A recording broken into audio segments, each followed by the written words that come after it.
Please. Dear Chairman, thank you for the introduction. Dear Theo, as you said, I don't know if it's evolution or revolution or probably both of them, but certainly there is something ending in lution.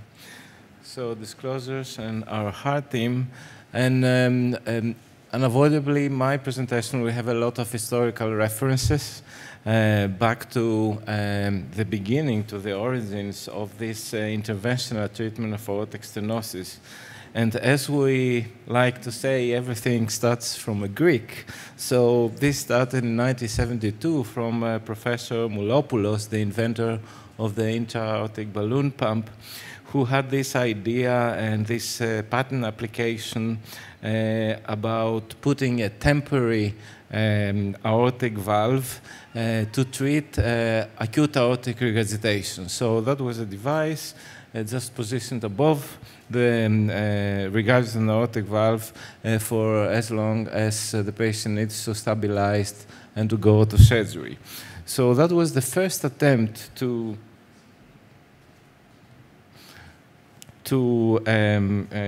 transcatheter therapy of valvular disease.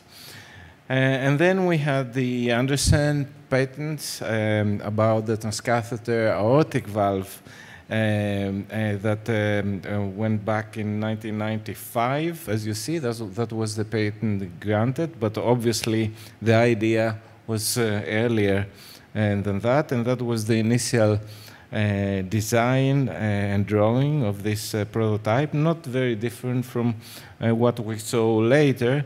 And this was the man that really put that into action, and the developer of this technique, the late Professor Spargias. So he not only did the first TAVI in 2002 in a human, but he was the one that evolved the balloon aortic valvuloplasty in the previous decade, and that was like the beginning of transcatheter therapy in valvular disease, and he got a lot of experience from those procedures, the balloon valvuloplasty of the aortic valve, and all that experience certainly helped him to evolve the transcatheter valve. So that was the first one, the Edward Spargias valve that also had his name, and you see this relatively primitive compared to what we're using today. And so that was the PHV company at that time, the name, and the crimping was done on a balloon with also primitive crimper at that time. And there were only two sizes at the beginning, the 23 and the 26. And that was the first patient that he received a transcatheter valve. That was an antegrade, transeptal, left ventricle, and up. And there is a movement for a rejuvenation of this antegrade lately. I don't understand why, but yes, I've read a lot of articles lately. So you see all the travel of the wire transeptal down to the ventricle and up the aorta.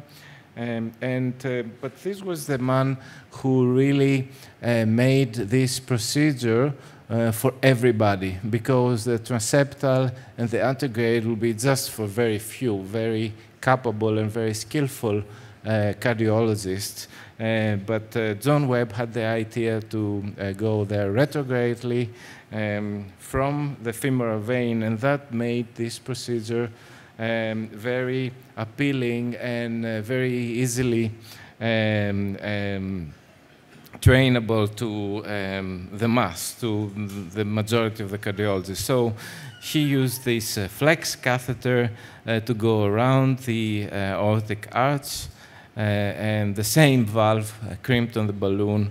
And at that time, the sheaths that we're using, because I was fortunate to use that initial valves with up to 28 friends from the leg. So this is how the whole thing started in Greece. That was in 2007, and you see at Onassis Hospital. The team that we were there, John Webb was our proctor, and as you see, a lot of these guys were in our meeting today, giving speeches or participating as panelists. And also, you'll see some old faces from the Edwards company that are in very managerial and director positions today. So this is how we started, and this is the very first TAVI in Greece. It was an 80-something old lady with a previous history of cancer. That was a 23 valve, and at that time, what the direction was, if you have a woman, you put a 23 valve. If you have a man, you put a 26 valve. This is how it was going. There was no echo, no measurements. It was according to sex. So in that case was very successful, as the first three we did, and this is how the story began. And this is the first also transapical implantation. We started 3 months after the transfemoral, the transapical, and that was the first transapical implantation with Dr. Stavridis, who was the leading surgeon at that time. So how it all started? It all started because there was a demand. There was a demand for treatment. For every 2 or 3 patients that were going to a clinic with severe aortic stenosis, from the studies of that era, only half or maximum 2 out of 3 were going for surgery. So about 30 to 50% were not referred for surgery, despite that they were attending a valvular clinic, because they're considered to be high risk. So there was a demand for therapy for these patients, and this new device, new treatment came to cover this demand. So this is how it started, with high risk and inoperable patients. That was just a chunk of the population, of the symptomatic population that needed treatment. But from the beginning, because the surgical therapy was indicated for symptomatic severe aortic stenosis, they knew that there was also a similar population with asymptomatic aortic stenosis, and this new therapy might also move to cover these patients. At the beginning, the expectations were very low, so you see the number of the distribution of patients that were out there with aortic stenosis. A very tiny number of those patients were going for surgical treatment, and then just even smaller proportion. You see that pink colors were considered that would end up with TAVI. This is how it started. So the high-risk studies that we saw, the first one in 2010, the Partner 1 trial, confirmed or established this therapy in this high-risk group,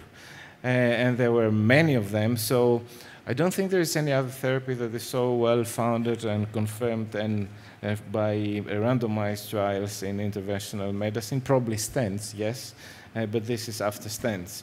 And then we moved to intermediate risk patients, with a larger chunk of patients needed treatment, and we had the randomized trials, 3 randomized trials for this group of patients that established the therapy in intermediate. So the Partner 2 was one of them, and up to 5 years, there is their equivalent results in terms of the primary endpoint, which was death or disabling stroke. So long-term, I would say, results in intermediate risk patients with equivalent clinical outcomes, and with better aortic valve area in the TAVI group. At that time were the older Sapien XT without the skirt than the surgical valves. And the SVD and the PPM, sorry, also was lower in the TAVI valves at that time than any surgical valve. So with this in mind, we had the first set of guidelines that they expanded the use of TAVI not only in inoperable patients, but also in high-risk and intermediate patients. But they tied this indication to a high surgical risk, to a Euroscore above 4 or above 10. And also they gave some guidance on clinical and anatomic characteristics to give you a guidance to go to one or the other when the indication was borderline. And at that time, you see here the numbers treated per million of population at various European countries. You see Germany, even in 2015, with 200 cases per million, and Greece was somewhere there, 40 cases per million in 2017.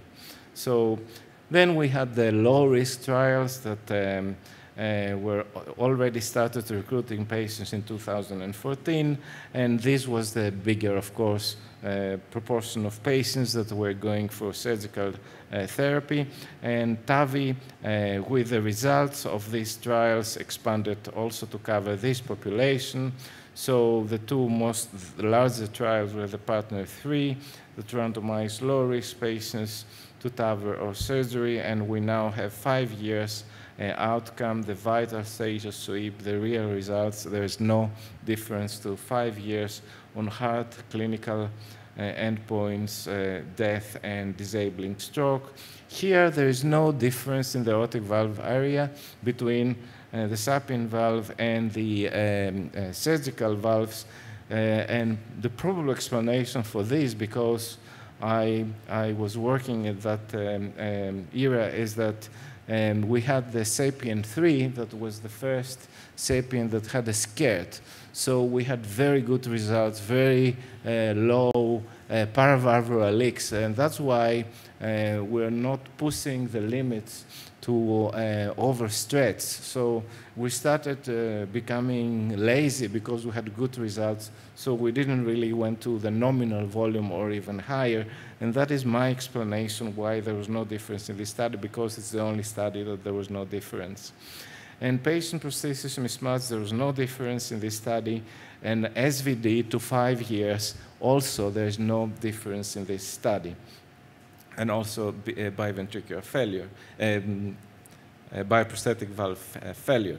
And the other low-risk study, the Evolut low risk, 4 years results, there was a trend for better clinical outcomes, but now we have the 5 years results. There is no significant difference in the heart endpoint of all-cause mortality or disabling stroke, as you can see here. But here, clearly, because self-expandable valves are larger, there is a difference in the sizing, in the aortic valve area, and the gradients, better hemodynamics to 5 years with these valves, and also lower ppm at all valve sizes, and also lower SVD with the self-expandable Evolut valves compared to the surgical group. And the 5 years, they put together all the Evolut trials, and they compared to the surgical arms, and they found that, as you can see, 10% SVD for TAVI and 15% for surgery. And these are quite modern studies. TAVI to all comers, the Notion 1, the initial trial, we have 10-year outcomes with those primitive valves. There's no difference to 10 years, better hemodynamics with the old core valve, and also a better SVD to 10 years. The Notion 2 that took patients younger than 75 years old and low surgical risk and randomized them very early in the follow-up, just 1 year. There is no difference between the two, but we have to follow up this study in the longer term. So all these studies made this change in the guidelines, and now the guidelines moved from the scores to age of the patient. So now on both sides of the Atlantic we say 75, and we don't connect these two risk, or 65 in the US. Despite these guidelines, in reality, especially in the US, but also in Europe, I believe, people are going for TAVI even in younger ages, less than 65 in the US. About 50% of the patients with aortic stenosis, they go for TAVI. But not only in the US, you see this older data from Europe, various countries, and 5 years ago, men and women, this is men. You see, even in countries that you wouldn't expect, most patients are going for TAVI than surgical replacement. Women, the same, even better, I would say. Finally, we have the early TAVR study that they took patients with asymptomatic severe aortic stenosis, and they randomized to TAVR or clinical surveillance. This is because surgery for asymptomatic aortic stenosis is indicated. So we wanted also to see if TAVI, if the same holds with TAVI. It was a strongly positive study. So at 5, as you can see, years follow-up, the median follow-up was 4 years. A strongly positive study on heart endpoints. You see here all-cause death, any stroke, and unplanned hospitalization. And this despite that half of the patients crossed over to TAVR at 1 year, and almost all of the patients crossed over to 2 to 3 years. So today we have the latest generation devices, a lot of options for its anatomy. Some of them may be better, but what we have to understand is the sizing of the TAVR valves. TAVR valves are always bigger than the surgical valves. And when we say a TAVR valve is 23, we mean it. We mean that the opening, the diameter of the orifice is 23. And always the TAVR valves, they have to be, to give an expansion to the native annulus. This is how they anchor to the native annulus. Self-expandable valves, they need to have an expansion of 15 to 30%. So they're bigger, a lot bigger than the real annulus, the anatomic annulus. Balloon expandable, less, 0 to 10%, but they should also be bigger than the annulus. And this is true because, this is true because the balloon we use for the balloon expandable valves is this size. So we have a 20 millimeter balloon, a 20 millimeter valve, and so on. Of course, this is not always the case. So sometimes if we have a lot of calcium bicuspid anatomy, the self-expandable valves may be compressed. So the actual size may be smaller, so there are exemptions. The same with the balloon expandable valves. If we give lower volume, they become smaller. If we give larger volume, they become bigger. On the other hand, we have the surgical valves that they have the cuff, the stent and the cuff, the fabric. They occupy a lot of space. So when we say a surgical valve is 21, it really is 19, so it's not 21. And this is always the case with the surgical valves. You see here the most modern valve, the Spargias valve. When they say 19 millimeters, in reality, the effective, the housing external diameter is 19, and the inflow orifice diameter is only 17. So for every given anatomy, if we decide to implant the surgical valves, the effective orifice will always be much lower for these reasons than if we implant a TAVI valve. And here you see the surgical valves that were used in the surgical arms of these low-risk trials, and you'll see that more than 50% were 23 or below, which means diameters, real diameters, 21, 20 or below, so really small valves. And on the other hand, certainly the average effective orifice of the TAVI valves were much bigger. So probably this is the reason why, if you take surgical studies, not only severe but also moderate PPM is a predictor of mortality. But if you get all the big TAVR studies, you'll see that only severe PPM predicts mortality, not moderate PPM in TAVI valves. Finally, what is happening now that we're using this TAVR therapy in younger patients and low-risk patients? From the TVT registry, we see here through the years in younger patients, and this is a real relief to see the mortality, the 30-day mortality remains really low over the last few years, below 1%. If you see the 1 month mortality between 2019 and 2022, you'll see it was 22.4% the 1 month for TAVI at the beginning, and it's 2.2 now. So there is no change. But if you adjust this for procedural characteristics and for anatomical characteristics, it appears that there is a worsening of the outcomes in the later years than in the older one. And we have to be careful about overusing and expanding TAVR indiscriminately in all populations.